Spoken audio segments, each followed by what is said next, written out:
Hai semua, selamat datang di perkuliahan Desain Interaksi. Perkenalkan, saya Clara Teresia sebagai salah satu dosen tim pengajar untuk kuliah Desain Interaksi. Yuk, hari ini kita akan mempelajari tentang introduction yang terlebih dahulu. Nah, berikut ini ada learning outline-nya.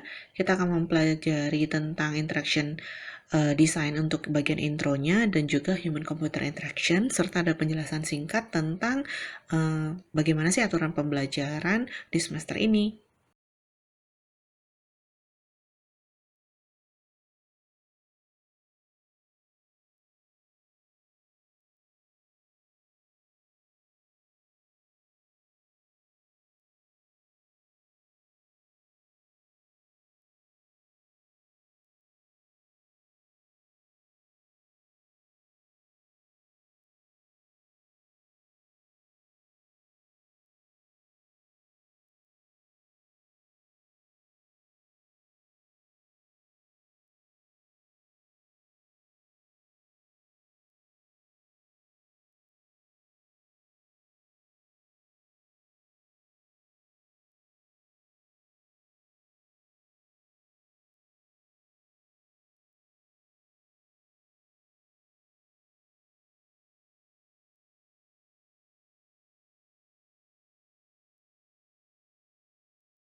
Nah, berikut ini ada course planning-nya yang sudah bisa kalian download juga di silabus yang sudah di-share, ada di IDE dan di Google Classroom.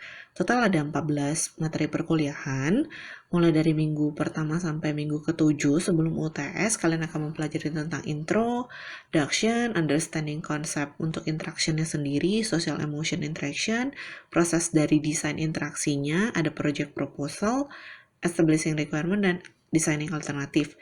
Nah, yang membedakan apa? Ya pasti medianya ya. Kalau biasanya itu tatap muka, sekarang kita akan beralih ke blended learning, di mana asynchron learningnya itu dengan menggunakan Google Classroom dan Edpuzzle, serta materi yang selalu di-share di bagian IDE, dan juga synchronized learningnya itu di Google Meeting. Seperti pertemuan yang pertama hari ini, kita melakukannya di Google Meeting. Dan nanti di setiap pertemuan itu akan ada diskusi ataupun video conference yang akan dibuka di Google Meeting sesuai sama jam perkuliahan. Nah, kalian juga bisa lihat tugas-tugasnya itu ada di minggu-minggu berapa saja dan juga deadline-nya kapan, serta referensi yang digunakan. Untuk komponen penilaian sendiri itu terbagi menjadi 3, yaitu tugas 40%, UTS, dan UAS 30%.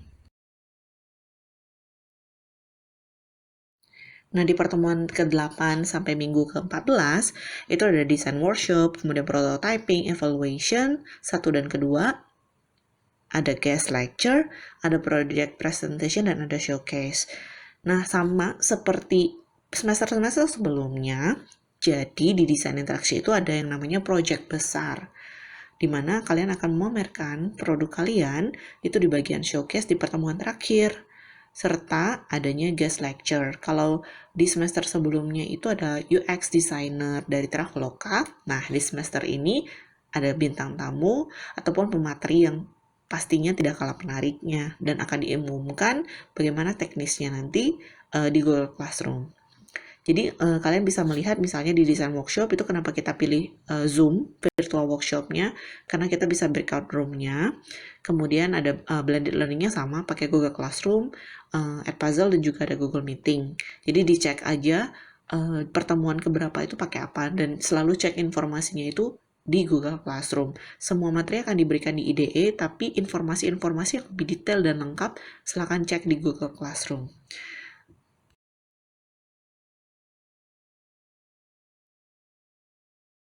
Nah, berikut ini ada beberapa aturan perkuliahannya. Sebenarnya hampir mirip sama tatap muka, cuman ada beberapa mekanisme yang berubah, seperti misalnya kita akan menggunakan kombinasi platform e-learning, IDE, dan juga Google Classroom dengan kelas code-nya ABW LQDI. Dan mahasiswa harus menghadiri perkuliahan 80% atau 11 kali pertemuan dari tatap maya ya, yang terselenggara terhitung sejak awal kuliah, bukan sejak PRS. Kemudian dia harus hadir satu pertemuan penuh dan wajib mengisi daftar kehadiran mulai dari 5 menit sebelum perkuliahan hingga maksimum 15 menit setelah jadwal perkuliahan dimulai. Dan yang tidak mengisi daftar kehadiran akan dinilai sebagai keterlambatan dan dianggap sebagai ketidakhadiran. Dan absensi ini sangat penting mengingat minimal 80% itu harus terpenuhi sebagai syarat mengikuti ujian.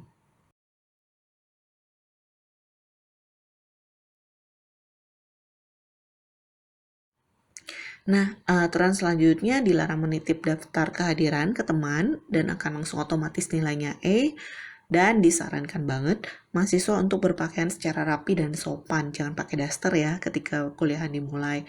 Maksudnya ini memberikan masukan yang positif sih, sebenarnya menciptakan efek psikologis, kalian lebih percaya diri, kalian lebih siap untuk mengikuti perkuliahan. Jadi usahakan meskipun di rumah saja, tapi tetap rapi. Dan tidak tidak diperbolehkan untuk mengerjakan hal lain selama perkuliahan, misalnya sedang dalam perjalanan, sedang makan, ataupun hal-hal lain yang akan mengganggu proses perkuliahan.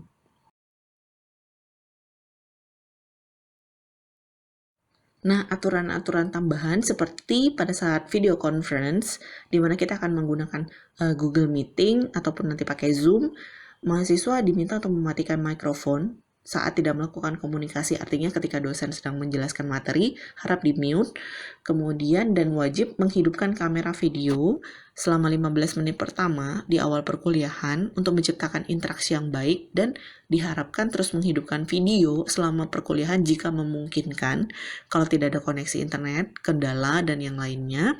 Dan ketika mau menyampaikan pertanyaan bisa secara langsung, harus menyalakan kamera dan juga bisa lewat chatting.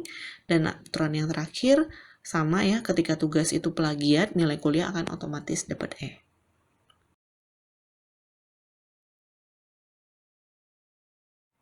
Aturan yang ke-10, mahasiswa diharapkan bisa memanfaatkan forum diskusi, di mana kalau ada pertanyaan mengenai tugas atau materi perkuliahan yang masih bingung, itu kalian bisa chatting di forum diskusi Google Classroom.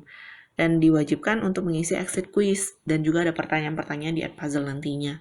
Kemudian untuk cara menuliskan proposal dan laporan-laporan tugas diharapkan menggunakan rujukan sesuai dengan petunjuk dari Juklak Skripsi yang bisa diunduh di Google Drive. Berikut linknya.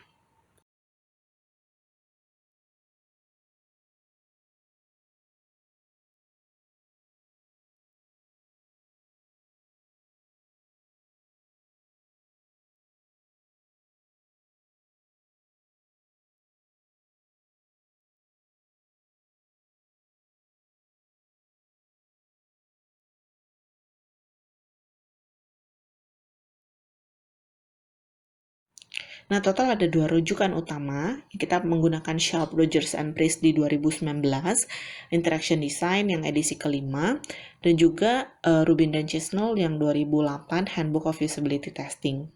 Jadi silakan mengunduh kedua buku ini yang akan kita gunakan dari awal hingga akhir perkuliahan.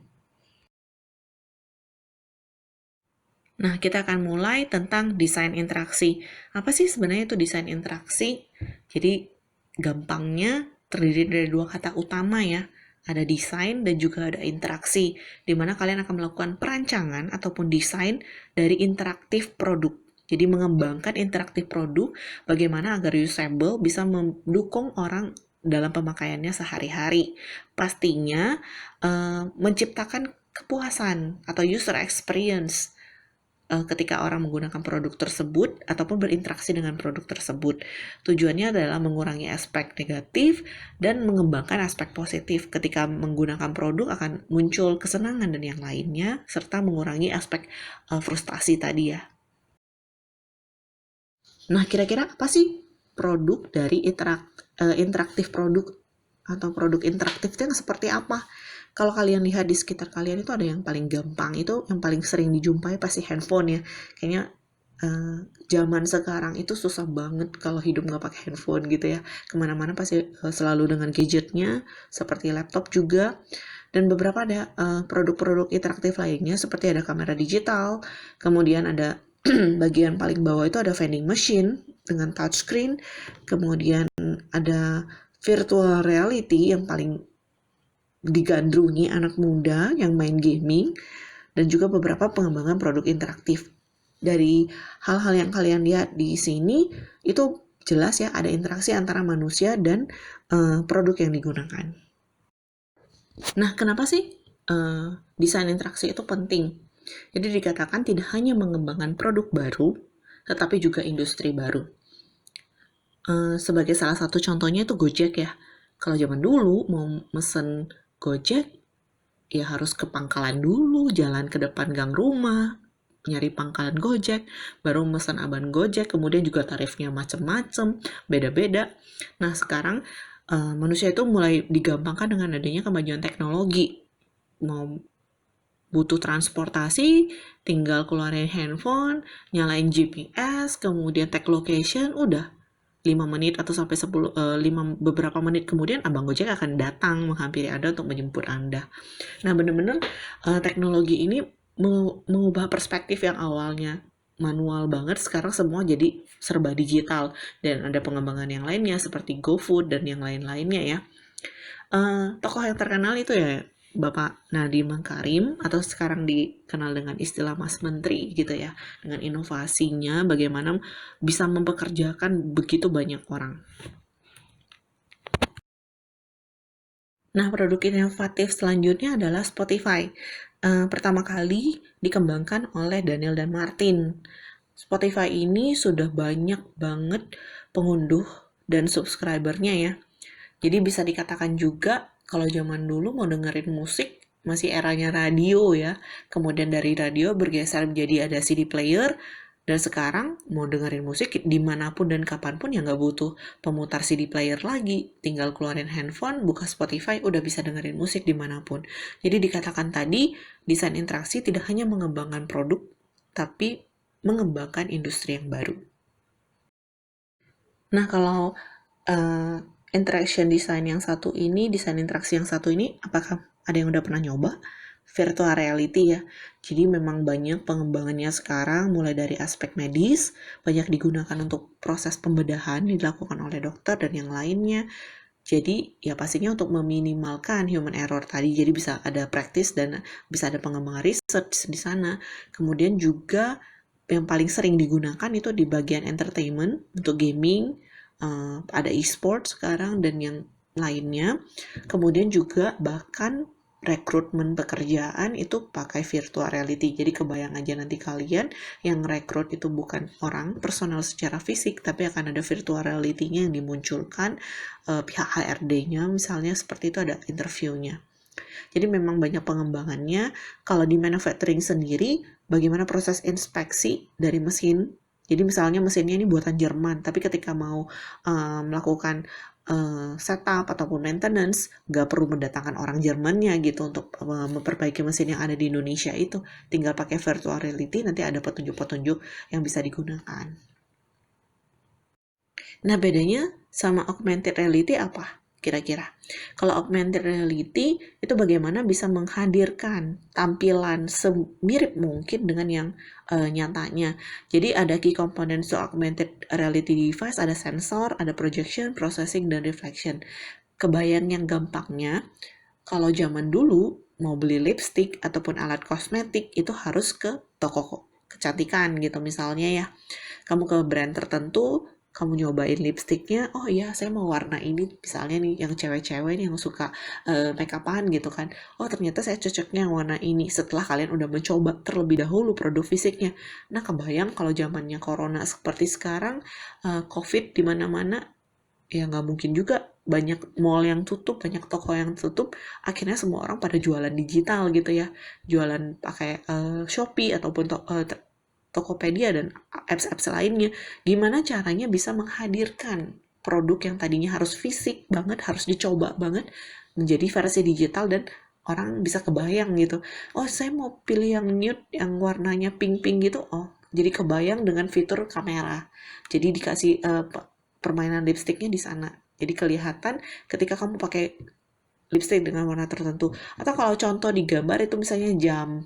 Kayaknya kira-kira kalau warna kulit seperti ini, jam ini cocok apa enggak ya? Jadi akan diberikan tampilan visual sehingga user akan mempermudah user untuk imajinasi atau membayangkan produk itu jika ada di kaliannya.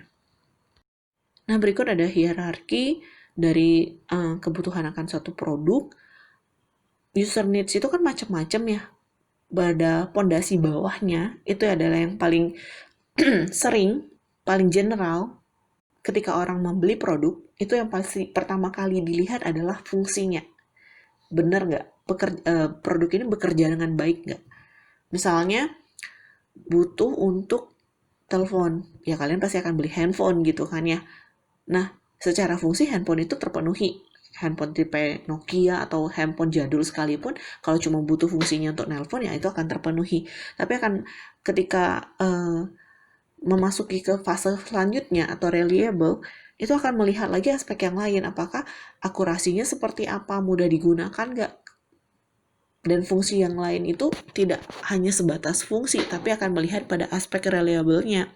Dan usable-nya sendiri bagaimana ketika produk itu mudah nggak digunakan, mudah nggak dipakai, gampang nggak ketika mau pakai produknya, usable nggak.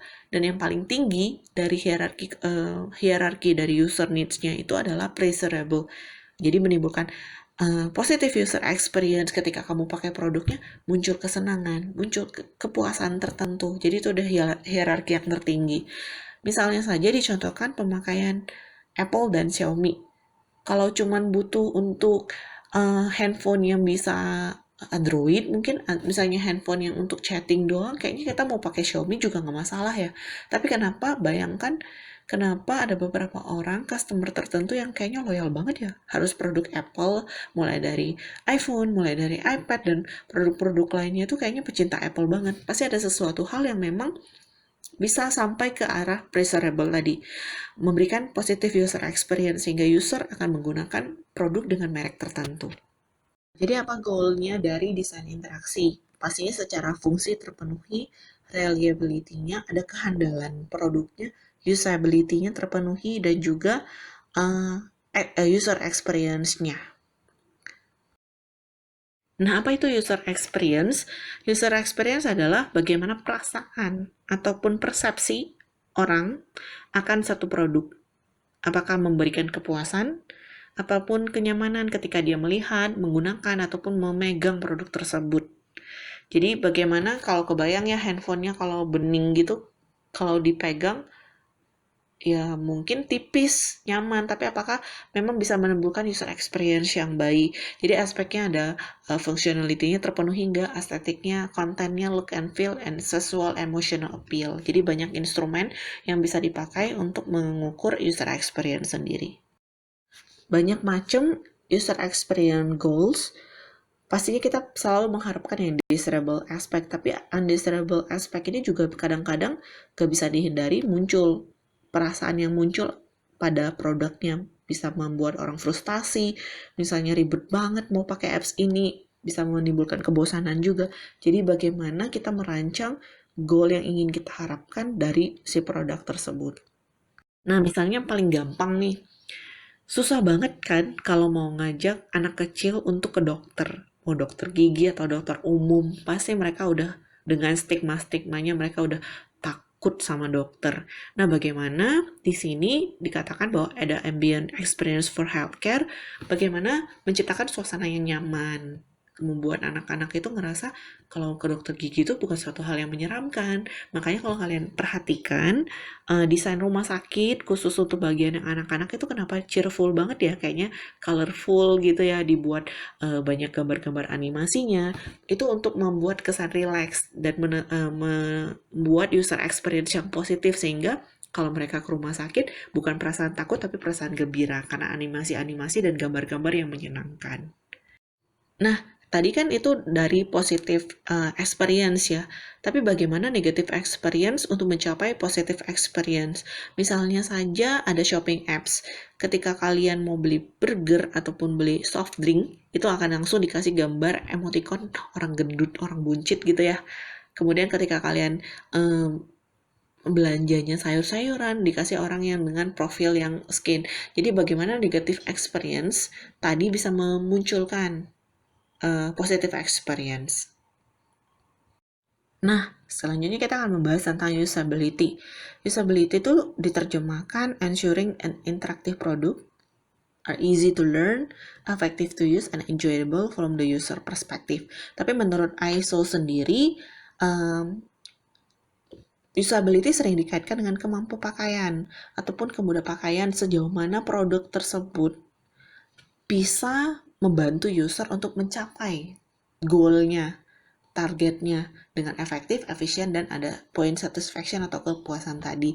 Di mana aspek yang dinilai pada usability testing itu sendiri ada poin efektivitas, efisiensi, safety, kemudian useful, kemudahan kita untuk mempelajari kembali dan mengingat kembali memorability serta accessibility.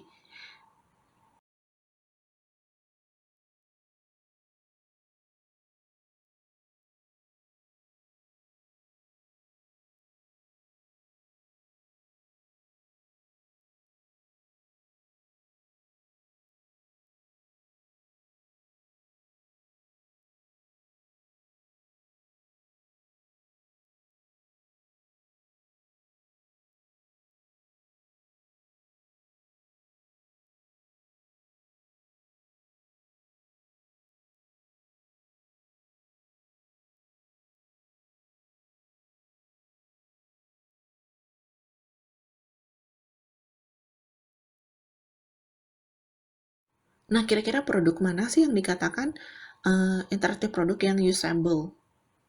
Yang kiri apa yang kanan? Yang warna hitam atau yang warna silver?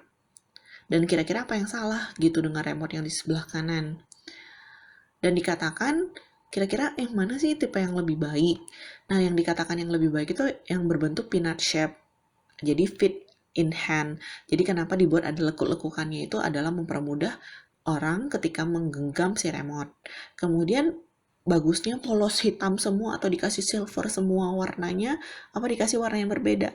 Nah, sebaiknya itu ada warna-warna pembeda tombol-tombol tertentu. Jadi untuk mempermudah juga user untuk mengenali dari pembeda tombol tersebut. Kemudian easy to locate the button. Jadi pastikan memang button-button yang sering digunakan itu berada pada jangkauan yang tertentu yang mempermudah user menggunakannya.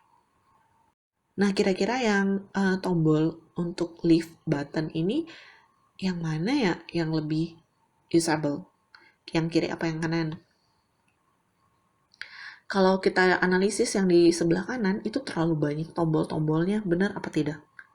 Jadi ada kayak tombol ke atas, ada tombol ke bawahnya lagi, kayak beda ininya ya, pasti akan cenderung membingungkan. Jadi sebaiknya desainnya juga dibuat simple dan mudah dikenali. Jadi yang kiri itu ya simple, kalau mau ke atas pencet tombol yang ke atas, kalau yang ke bawah ya tekan tombol yang ke bawah.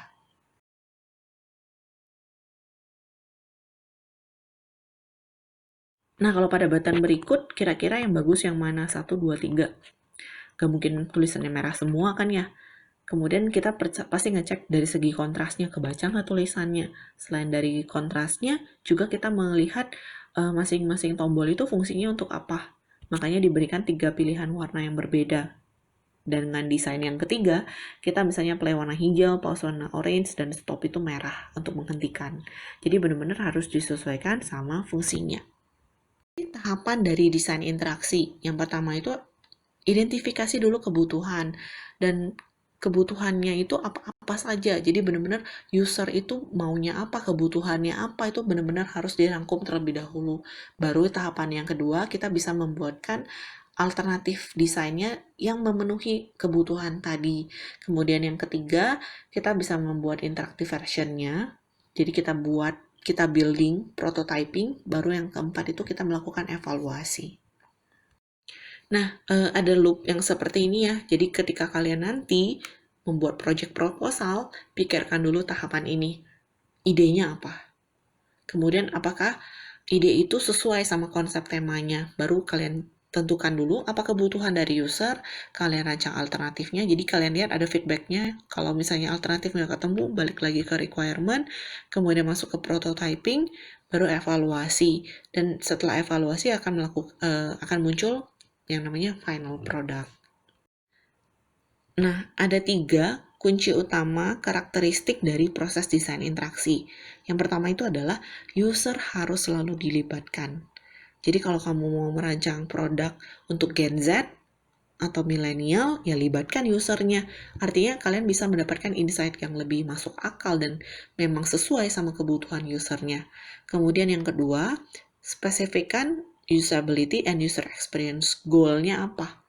Tentukan targetnya mau ngapain. Si produk ini harus benar-benar diidentifikasi tujuan kalian buat apps atau produk atau service ini untuk apa. Dan yang ketiga, iterasinya itu harus dilakukan. Gunanya iterasi itu yang mempermudah kalian sampai akhirnya produk itu bisa final. Jadi nggak mungkin sekali buat langsung jadi oke gitu. Tapi butuh iterasi beberapa kali yang, nah, apa sih yang mau kalian desain? Tentukan siapa, aktivitasnya apa. Kira-kira ketika membuat konsep produk nanti, itu akan mendukung aktivitas yang mana. Dan di mana proses interaksi ini akan terjadi, atau terjadinya interaksi manusia sama produk yang mau kalian ciptakan itu di mana kira-kira. Jadi pastikan semua hal-hal ini sudah kalian gali terlebih dahulu untuk mempermudah kalian membuat produknya nanti.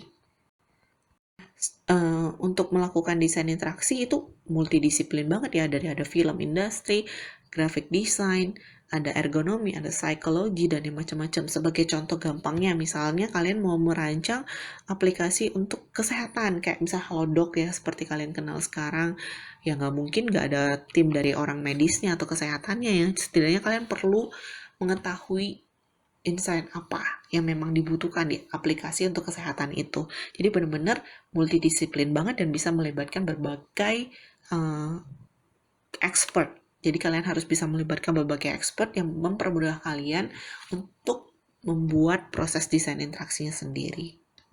Nah, working in multidisiplin itu ya pastinya ada plus minusnya ya. Jadi ada different background, different perspektif. Jadi melihat dari bermacam-macam sisi pastinya akan bisa memperkaya si produk kalian sendiri.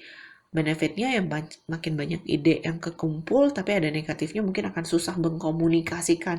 Yang ini maunya seperti ini, yang ini maunya seperti ini. Jadi fungsi moderator nanti mungkin bisa menengahi akhirnya produk ini akan seperti apa jadinya. Nah, ketika membuat desain interaktif produk, pastikan lagi ya siapa yang menggunakan, bagaimana mereka menggunakan, dan di mana mereka menggunakan alat tersebut. Serta aktivitasnya seperti apa. Dan yang paling penting, identifikasi usability and user experience goals-nya. Itu adalah hal yang wajib dilakukan. Nah, selanjutnya kita akan membahas tentang human-computer interaction, di mana kita akan mengenal istilah yang namanya interaction loop. Jadi kalau human computer interaction, bahasa gampangnya ya interaksi antara manusia dengan komputer. Meskipun harafiah, komputer di sini itu bukan benar-benar personal komputer atau laptop ya. Jadi komputer di sini itu banyak macamnya, perangkat keras apapun yang bisa ada kaitannya sama si manusianya. Jadi kalau kalian lihat di sini itu ada interaksi human dan komputer. Komputer memberikan display yang akan ditangkap di perceptual system dari manusianya. Kemudian manusia ada effector system dan akan balik ke kontrolnya. Nah, berikut ini ada contoh yang gampang.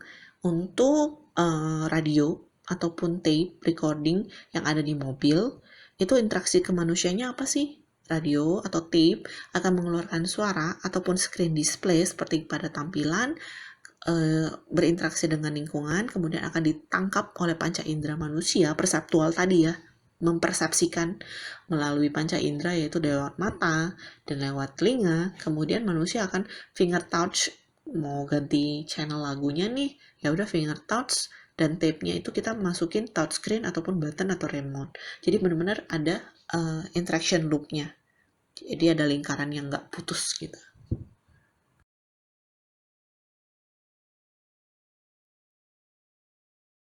Nah, banyak ya produk-produk di sekitar Anda yang memang ada kaitannya human computer interaction. Jadi gampang sekali, jangan terlalu pusing. Kaitkan itu human dan komputernya seperti apa, interaksinya bagaimana, output dan inputnya seperti apa. Nah, setelah ada penjelasan tentang apa itu desain interaksi, tahapan-tahapan desain interaksi, kalian sekarang bisa melihat gimana sih contoh desain interaksi di sekitar kalian. Yang paling gampang itu misalnya di airport ya. Kalau zaman dulu masih harus ngeprint tiket, kemudian tunjukin ke petugasnya. Sekarang mah tinggal pakai barcode, scan barcode ataupun fingerprint, udah bisa lewat gitu. Jadi benar-benar interaksi itu mempermudah manusianya ya, bukan makin membuat lebih susah gitu. Ada contoh lain seperti locker. Kalau zaman dulu lokernya masih banyak pakai kunci-kunci gitu ya, kunci fisik.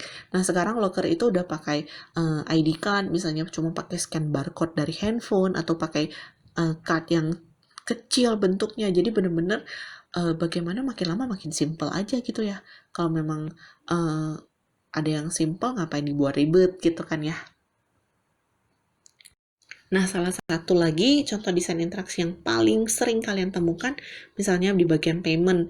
Mau bayar tol, ya tinggal pakai e-money gitu. Sekarang juga mau bayar parkir, juga beberapa tempat parkir yang akhirnya menyarankan pakai e-money gitu. Cashless banget semuanya, mau serba praktis gitu kan ya. Jadi semua akan beralih dengan teknologi yang baru, yang mempermudah manusia berinteraksi dengan gadget baru.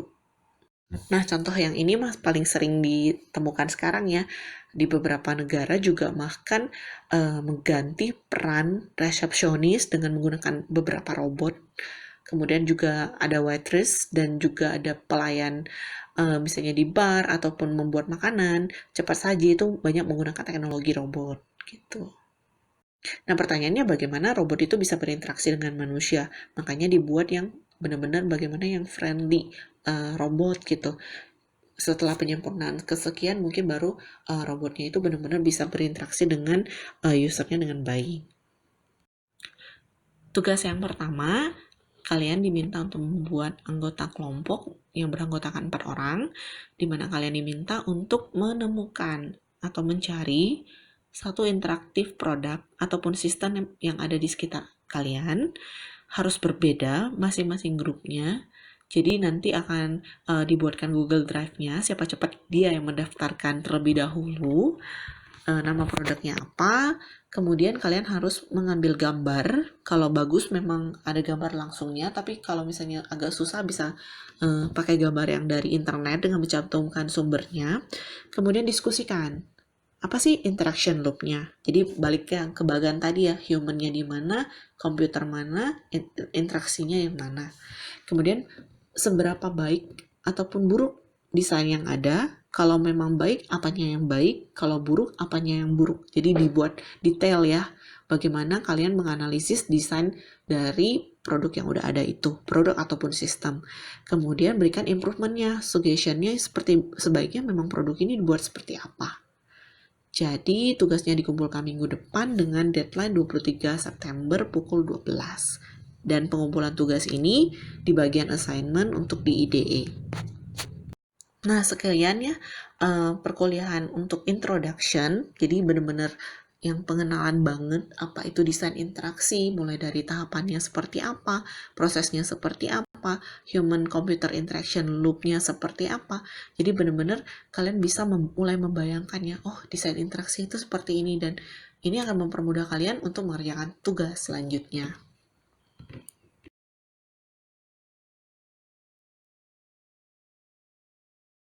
Nah, ini menyangkut tugas kedua. Tugas kedua memang deadline-nya masih lama, tapi memang sudah harus dicicil mulai dari sekarang. Kalian akan membuat project proposal dan presentasi. Temanya apa? Untuk kali ini kalian diminta untuk mempersiapkan satu inovatif ide tentang interaktif produk ataupun aplikasi dengan tema besarnya itu adalah pandemi COVID-19.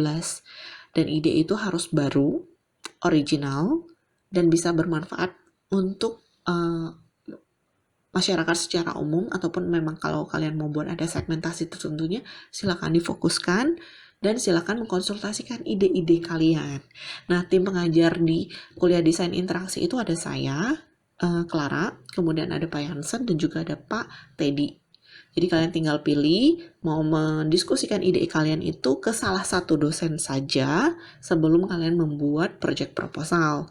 Dan project proposal itu akan dipresentasikan di pertemuan kelima di tanggal 14 Oktober di jam perkuliahan seperti biasa. Nanti akan diberikan informasinya bagaimana teknis-teknis presentasinya, dan juga kalian harus mengumpulkan project proposal dalam bentuk file PDF, ikuti format juklak ya, dan juga file presentasi dalam bentuk PPT. Jadi sebelum hari H presentasi nih, 1 hari sebelum presentasi di tanggal 13 Oktober, kalian sudah harus submit project proposal dan juga presentasi kalian. Oke, sekian penjelasan untuk perkuliahan pertama. Masih pertama banget, biasanya memang masih kayak ngawang-ngawang, ataupun memang masih ada pertanyaan, masih ada yang bingung mengenai tugas atau mengenai materi perkuliahan. Silakan ditanyakan di forum yang ada di Google Classroom, atau kalian bisa email ke saya, clarateresia@unpar.ac.id. Jadi, sangat dipersilakan kalau kalian memang masih ada yang bingung atau ada yang mau ditanyakan, boleh ditanyakan di grup yang ada di Google Classroom. Sampai jumpa di pertemuan minggu depan. Stay safe dan jaga kesehatan selalu ya. Meskipun belajar dari rumah, tetap semangat.